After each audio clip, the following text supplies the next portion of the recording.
Hello everyone, my name is Rachel, and today I'm going to be explaining the background information on the Oobleck project for the Science Carnival. So let's start off by asking, what is Oobleck?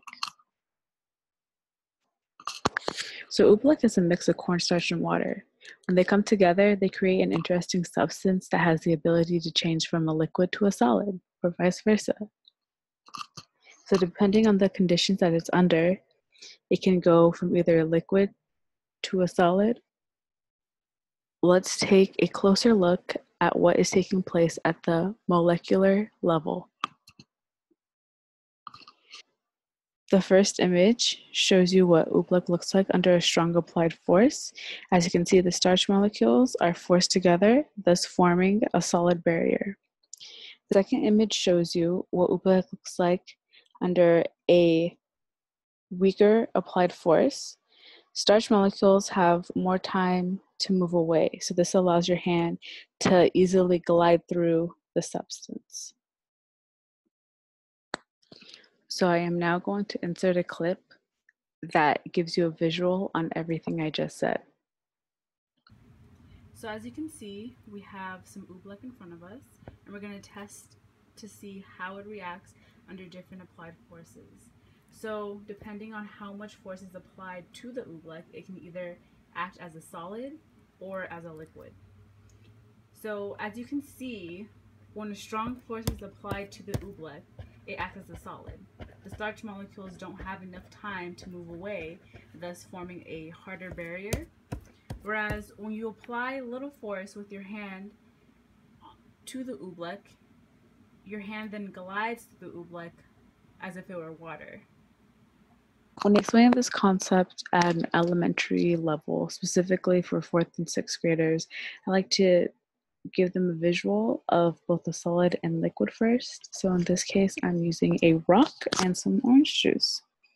So a solid is something that can keep its shape, like a rock. Oobleck can also keep its shape. So when you hit it hard, you're applying enough pressure so that the Oobleck becomes a solid. You'll notice that when you become gentle with the Oobleck, it acts as a liquid, like orange juice. You change the amount of pressure, so you change the Oobleck from being a solid to a liquid. At the middle school level, I really want to be able to give them a visual as to the concepts behind what's going on with the molecules within a liquid and a solid. So the way I would explain it is by saying that the molecules in a liquid have more room to move around, whereas the molecules in a solid are packed together real tight. You can think of being in an elevator. When there's a lot of people in the elevator with you, it's hard to move around. But if you're in the elevator by yourself, you can move around more freely.